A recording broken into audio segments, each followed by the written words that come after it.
Assalamualaikum warahmatullahi wabarakatuh. Hari ini saya akan mempresentasikan makalah kami yang berjudul Pembelajaran Holistik Integratif Pendidikan Anak Usia Dini.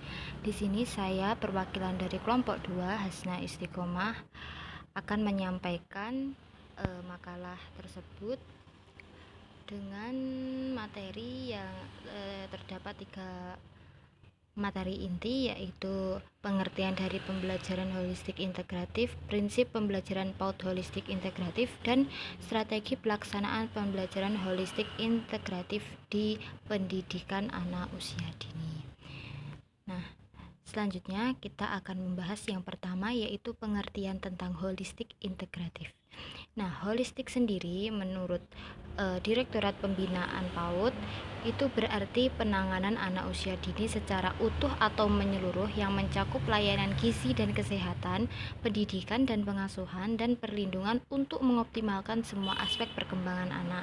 Nah, sedangkan integratif sendiri yaitu keterpaduan atau terpadu, artinya penanganan anak usia dini yang dilakukan secara terpadu oleh berbagai pemangku kepentingan di tingkat masyarakat ataupun pemerintah, daerah, dan pusat. Nah, kalau menurut KBBI sendiri itu holistik dalam pendidikan itu berarti membantu peserta didik dalam mengembangkan seluruh potensinya dalam suasana pembelajaran yang lebih menyenangkan, demokratis, dan humanis melalui pengalaman dalam berinteraksi dengan lingkungannya. Nah, itu diharapkan peserta didik itu bisa menjadi dirinya sendiri dan bisa mengembangkan diri tidak hanya secara intelektual tapi juga memfasilitasi perkembangan jiwa, raga secara keseluruhan. Nah, sedangkan integratif sendiri adalah pembauran hingga menjadi kesatuan yang utuh atau bulat. Ini menurut Departemen Pendidikan dan Kebudayaan di dalam Kamus Besar Bahasa Indonesia. Nah, selanjutnya ini ada juga pengertian secara luas ya. Pembelajaran holistik integratif itu hakikatnya adalah integrasi manusia sebagai makhluk individual yang sekaligus juga makhluk sosial yang dituangkan dalam bentuk pembelajaran menyeluruh, kooperatif, kompetensi, dan juga individualistik. Nah, suatu proses yang berupaya untuk mengintegrasikan manusia sebagai makhluk individual sekaligus makhluk sosial, mengintegrasikan dan mengoptimalkan perkembangan aspek perkembangan tersebut seperti kognisi, emosi, jasmani, bahasa, sosial, emosional, motorik, dan seni dan yang mana ini sifatnya tumbuh kembang anak harus diberikan sejak dini. Nah, kalau menurut Bapak Suyanto ini menyatakan bahwa pembelajaran holistik integratif ini harus menggunakan multi konteks. Nah, apa sih maksudnya multi konteks itu? Nah, artinya setiap pembelajaran holistik integratif tentunya memiliki berbagai setting, baik tempat, persoalan maupun kecakapan. Nah, konteks tersebut itu sangat variatif ya, seperti perkebunan, perkotaan, pertanian, perikanan, pergunungan, dan sebagainya. Nah, ini menurut jurnal yang telah diteliti oleh Yuli Salis Hijriani dan Imam Majhali. Nah, selanjutnya yaitu prinsip pembelajaran PAUD holistik integratif. Nah, pendidikan anak usia dini itu memang harus dilaksanakan sesuai dengan prinsip-prinsipnya.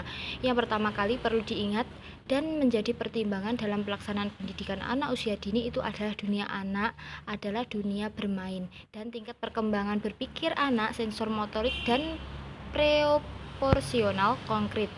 Nah, tidak saatnya anak disuruh untuk duduk manis kemudian mendengarkan penjelasan dari guru dan melaksanakan perintah atau mengikuti contoh yang diberikan guru, atau dengan kata lain aktivitas pembelajaran itu lebih dominan ada pada guru. Nah, secara lebih terperinci, nah prinsip-prinsip pendidikan anak usia dini ini saya jabarkan.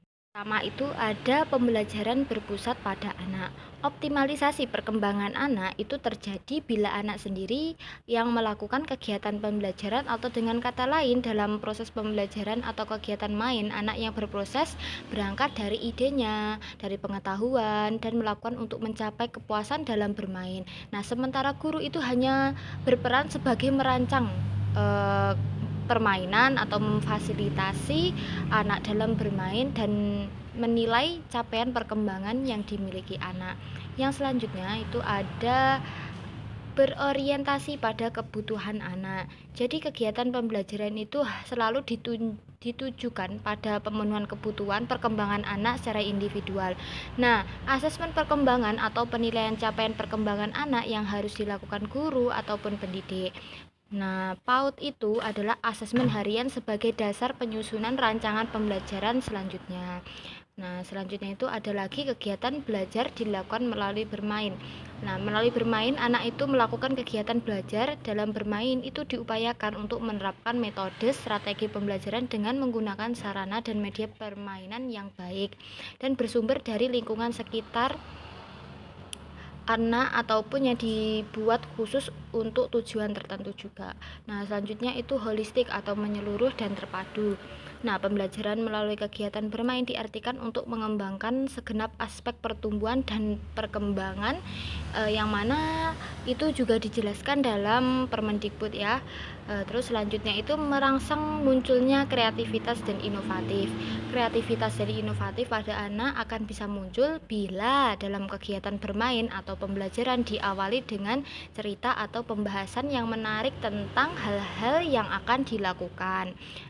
Mungkin bisa sesuai dengan tema harian seperti itu. Nah, selanjutnya itu menyediakan lingkungan yang mendukung proses pembelajaran. Nah, lingkungan yang diupayakan untuk diciptakan adalah lingkungan yang menarik, menyenangkan selama proses pembelajaran berlangsung.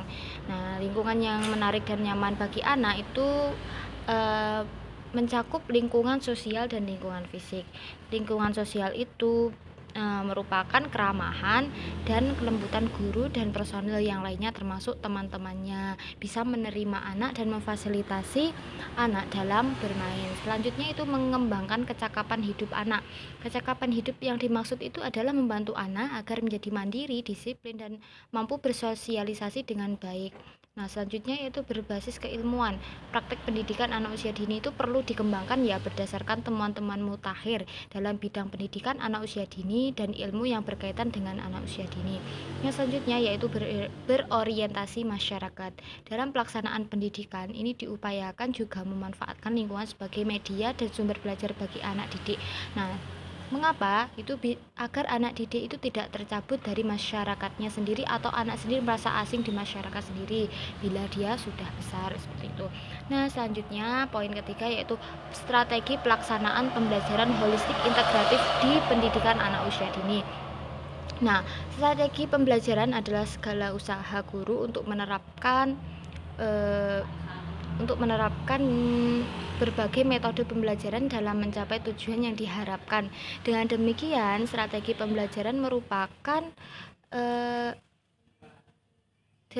pembelajaran itu menekankan pada bagaimana aktivitas guru mengajar dan aktivitas anak itu belajar.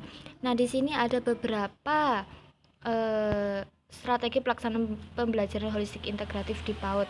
Yang pertama itu pemahaman akan karakteristik tujuan belajar. Nah, di sini guru itu dapat mengembangkan fisik, motorik, kognitif, sosial emosional, bahasa, dan estetika. Juga bisa mengembangkan pemahaman anak mengenai nilai-nilai etika dan sebagainya. Nah, selanjutnya itu pemahaman karakteristik anak didik dari aspek kemampuan dan usia. Setiap anak memiliki karakteristik dan kemampuan yang berbeda. Nah, di sini guru itu terlebih dahulu peka dalam membaca dua hal tersebut sehingga dapat membuat strategi yang sesuai dengan usia dan kemampuan anak didiknya agar tidak terjadi pemaksaan terhadap kemampuan si anak tersebut. Nah, selanjutnya itu ada pemahaman karakteristik lingkungan pembelajaran, apakah dilaksanakan di luar atau di dalam ruangan. Jadi lingkungan pembelajaran itu sangat mempengaruhi juga ya dalam pembelajaran anak. Terus selanjutnya itu ada pemahaman karakteristik pembelajaran dan pengajaran. Nah, dalam hal ini guru itu dapat menguasai, mengembangkan, dan mengaplikasikan tema atau bahan ajar yang akan disajikan kepada anak, serta guru itu dapat melibatkan orang tua dan lingkungan sekitar sekolah dalam proses pembelajarnya. Nah, contohnya itu guru mengembangkan tema binatang dengan subtema macam-macam binatang, seperti itu. Nah, selanjutnya itu ada pemahaman karakteristik pengembangan kreativitas guru dalam mengembangkan kegiatan.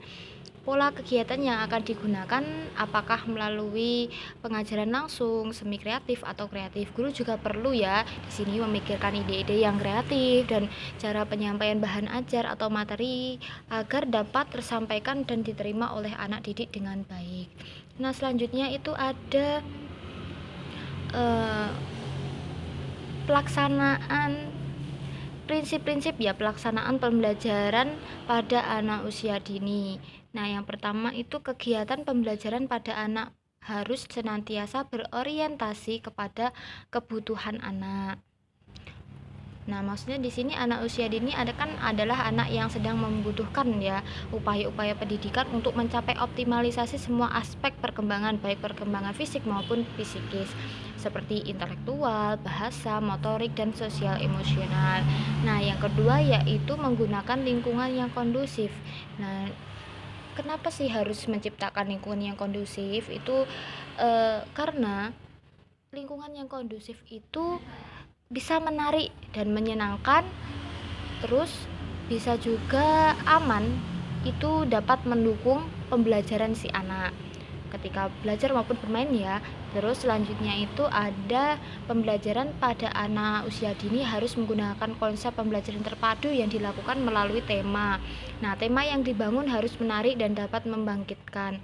Nah, selanjutnya yang terakhir tuh pembelajaran bagi anak usia dini itu hendaknya dilakukan secara bertahap, dimulai dari konsep yang sederhana dan dekat dengan anak agar konsep dapat dikuasai dengan baik, dan hendaknya guru menyajikan kegiatan yang berpeluang. Nah, seperti itu ya.